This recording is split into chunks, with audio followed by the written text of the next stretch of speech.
Hi, this is Sarit Switzer, and welcome to the It Is Taught podcast, a podcast devoted to the teachings of Rabbi Shneur Zalman of Liadi as recorded in his most famous work, the Tanya.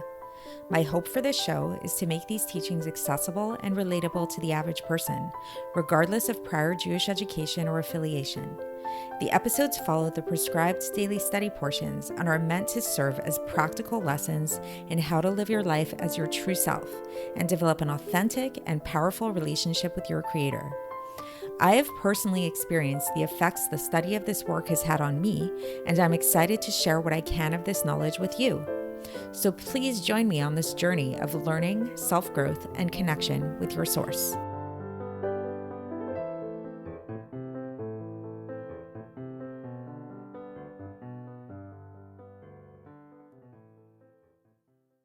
Hi, and welcome to the It Is Taught podcast. This is episode 690 for the 28th of Tishrei in a regular year.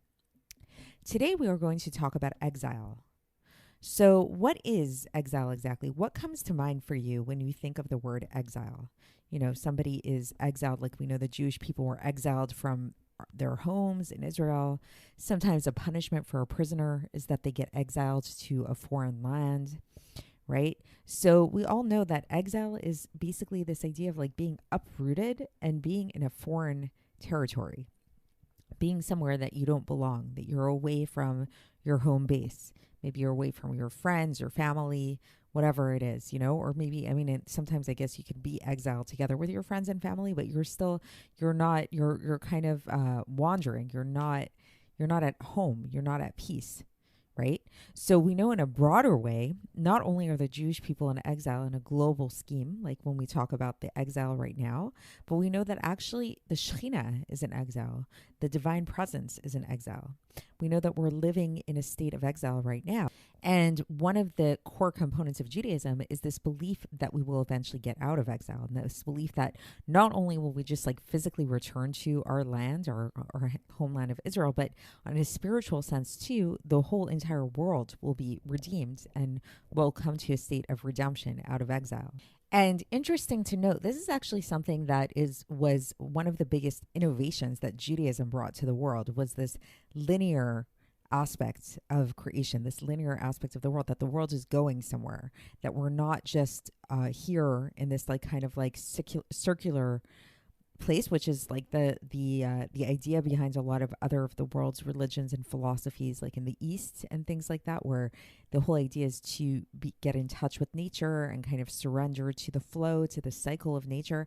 In Judaism, we also do believe that there is a cycle to our lives. Like, you know, we just finished the Chagim, Rosh Hashanah, Yom Kippur, Sukkot, all of that. So there is a cycle that we do very much want to be in tune with, but at the same time, it's not just a cycle that's like just like going around and around in circles. We're actually going somewhere. So I've heard that it be likened to a spiral, sort of.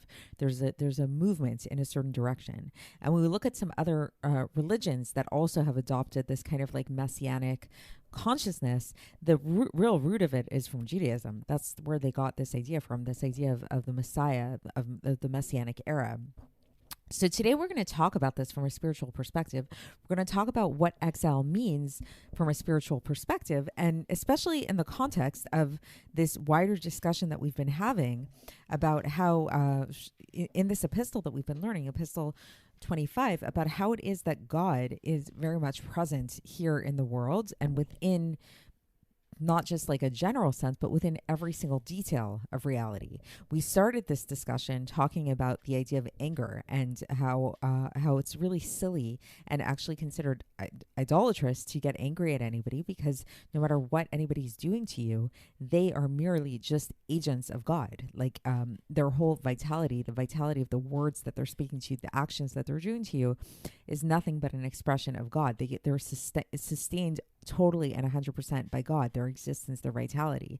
So this is what we are coming to understand. Yesterday, we really spoke about this a lot more in detail. And this is a subject that's come up a lot in Tanya, how really everything in the world, every detail of the world is being perpetually created something from nothing at all times, and it has no existence of its own other than the speech of God. So today, we're going to talk about this vitality in the world, but how it's manifest in a state of exile. because that is the state that we're all living in today. And interestingly to note, this entire section that we're going to learn today is one big parenthesis. So this is kind of like a side note that the Alter Rebbe put in here to this epistle to kind of explain this idea of exile, because it's like, at face value, if we didn't have this parentheses here, if we didn't talk about this idea of exile, then we might kind of be like, confused, because it's like, on the one hand, we're saying that God's vitality is everywhere here in this world and everything is vitalized and animated by God, but we don't see this. We look around to the world and the world appears to be very ungodly at first glance.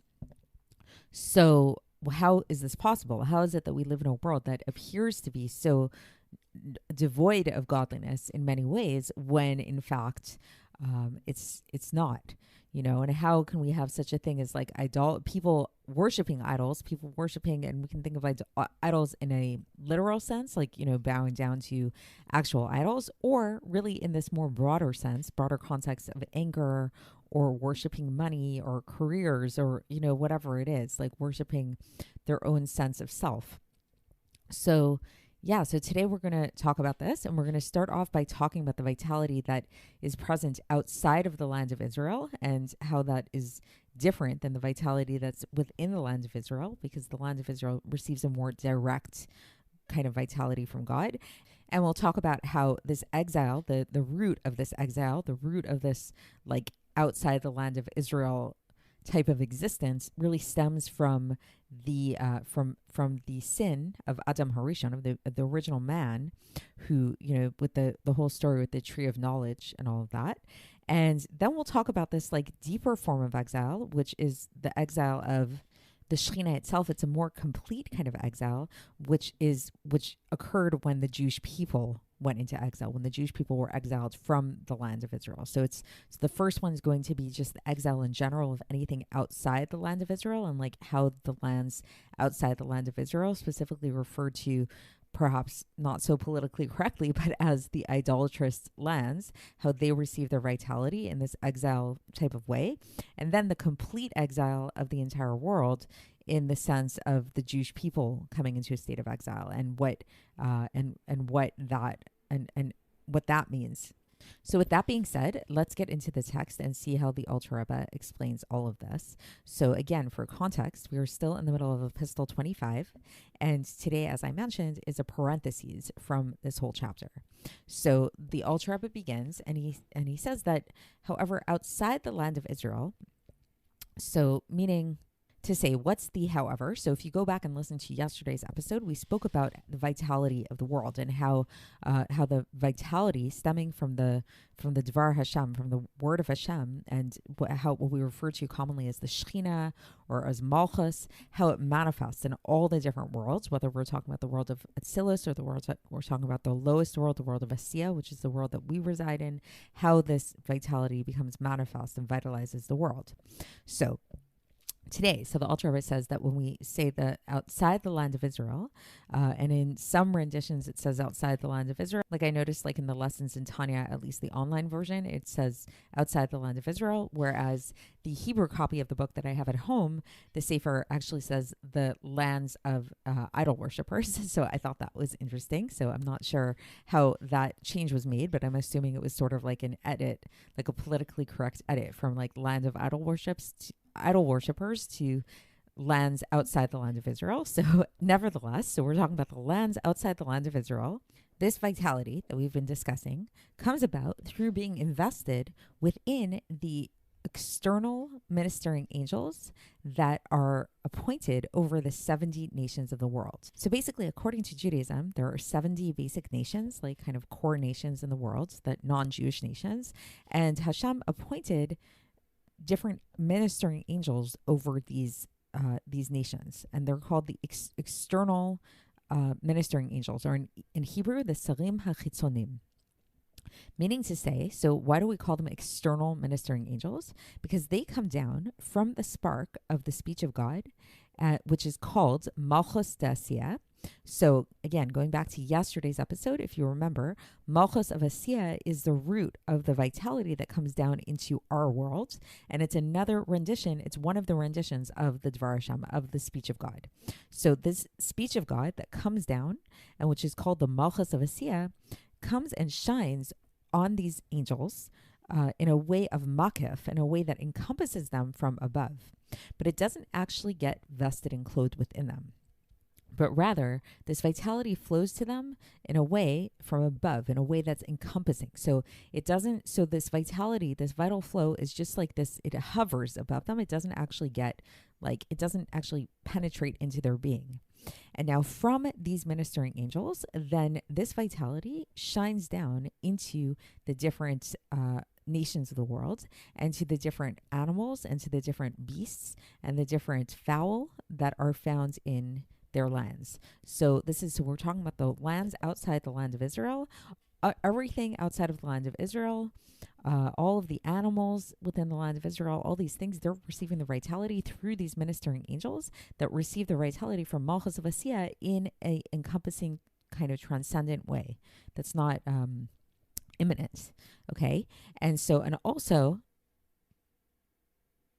this vitality doesn't just flow to the animals in this world, but also to the actual physical earth and to the heavens, the physical heavens, meaning the spheres, which from my understanding, I think is referring to outer space. And then the Alter Rebbe here has another bracket where he gets even more specific, and he says that, okay, so there is a distinction in the type of vitality that flows down here, that the heavens and the earth and the pure animals, like the pure beasts and fowl and animals, like cattle kind of animals, they get their vitality from klipas noga, which we've spoken about in the past. But just a quick recap of what is klipas noga. Klipas noga is a husk.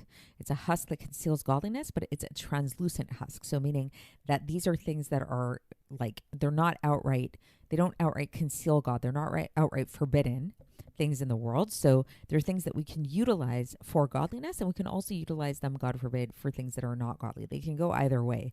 That's why they're called translucent husks, or in Hebrew, klipas noga.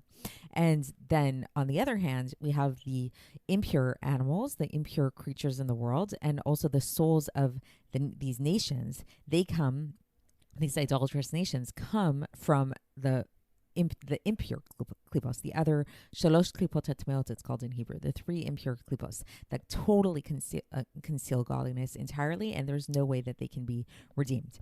That's a quick overview of the klipos, but you can go back and listen to earlier parts of the Tanya where we talks about that, or you can do your own research about that. So now going back to the regular text of today's Tanya. So the Alter Rebbe says that when it comes to the vitality of the heavens and the earth and everything that's found within these things outside of the lands of Israel, these are all nullified they're all considered like naught and nothing compared to the ministering angels, which is their vitality and their existence. And these ministering angels are considered like nothing compared to the vitality that comes from them, from this nitzos, from the spark that comes from the speech of God that shines above them from above.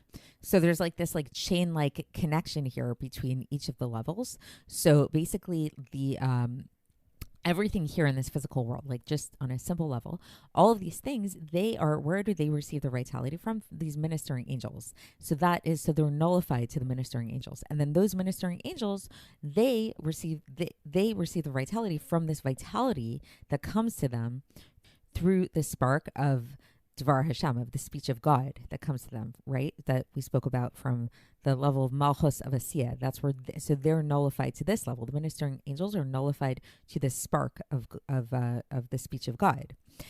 And so, nevertheless, says the Alter Rebbe, this vitality that comes to them from this radiance is in an aspect of galus within them. It's in an aspect of exile within them. So it's like they're not receiving this vitality of God's speech in a kind of direct way, but they're receiving it in an exiled way.